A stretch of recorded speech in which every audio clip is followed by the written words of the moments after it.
নমস্কার বন্ধুরা, মিষ্টি অ্যান্ড মমস কিচেন চ্যানেলে আপনাদের সবাইকে স্বাগত জানাই। আশা করি আপনারা সকলে খুব ভালো আছেন। আজ চলে এসেছি আমি আপনাদের সাথে আজকে একটা নতুন রেসিপি শেয়ার করতে।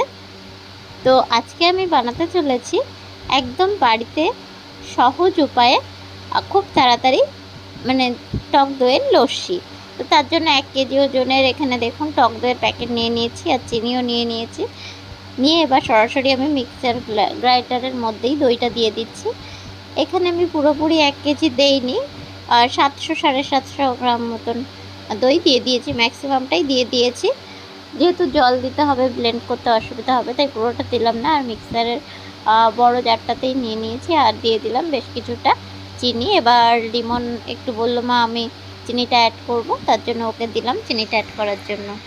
বাচ্চারা তো জানেনই, ওরা কিন্তু একটুখানি যদি রান্না বান্না বা মাকে একটু কাজে হেল্প করতে পারে তাহলে কিন্তু বেশ ভালো লাগে। আমাদেরও বেশ ছোটোবেলায় ছোট ছোট কাজ করতে মায়ের হাতে হাতে মারা যে কাজগুলো করে সেগুলো করতে কিন্তু বেশ ভালোই লাগতো। আর লিমনও দেখি মাকে মাঝে মাঝে রান্নাতে হেল্প করতে চায়, এই যে ইচ্ছাটা, এটা কিন্তু আমার বেশ ভালোই লাগে। তাও তার জন্য ওকে আমি একটা বাটিতে চিনি ঢেলে দিলাম, আরও সুন্দর করে সেই চিনিটাকে কিন্তু মিক্সার গ্রাইন্ডারের মধ্যে দিয়েও দিচ্ছে। তো আপনাদের বাড়ির পুচকুগুলো এরকম মায়ের কাছে কি আবদার করে বা মাকে হেল্প করতে এগিয়ে আসে রান্নায়? অবশ্যই কিন্তু কমেন্ট করে জানাবেন। তো চিনিটাও দেয়া হয়ে গিয়েছে। এবারে এর মধ্যে আমি দিয়ে দিলাম কয়েকটা এলাচ। এলাচটা একটু লাস্টে ফার্স্টেই দিলে ভালো হতো, তলায় থাকলে এটা ব্লেন্ড হতে সুবিধা হয়। আমার একটু ভুলে গেছিলাম, আর ফ্লেভারটাও ভালো আসে। আপনারা প্রথমে এলাচটা দিয়ে তারপরে দই আর চিনিটা দিয়ে সামান্য, আর ফ্রিজের পুরো ঠান্ডা জল দিয়ে দিলাম। আপনারা চাইলে এর মধ্যে বরফ কুচিও দিতে পারেন। আমি একদমই, যেহেতু একটু বর্ষা পড়ে গিয়েছে তাই জন্য আর বরফ কুচি আমি দিলাম না, একদম ফ্রিজের ঠান্ডা জলই দেওয়া হয়েছে। আর এটাকে ব্লেন্ড করে নিয়েছি এবং একদম টক দইয়ের লস্যি রেডি হয়ে গিয়েছে।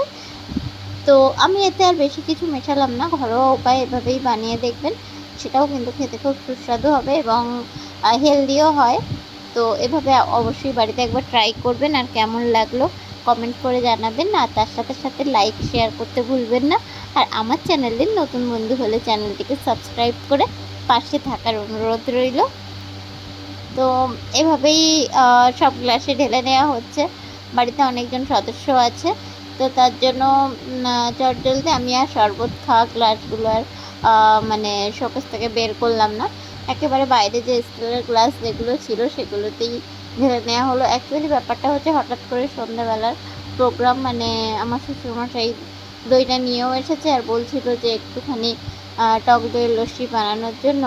তো একেবারে, আর সত্যি কথা বলতে এখন খুব একটা এনার্জিও ছিল না, তো চটজলদি একটু বানিয়ে নিলাম। তার সাথে ভাবলাম যে আমার ইউটিউব পরিবারের সদস্যদের বা আমার ফ্রেন্ডদেরকেও রেসিপিটা শেয়ার করে দিই যে চটজলদি কীভাবে বাড়িতে টক দইয়ের লস্যি করা যায়।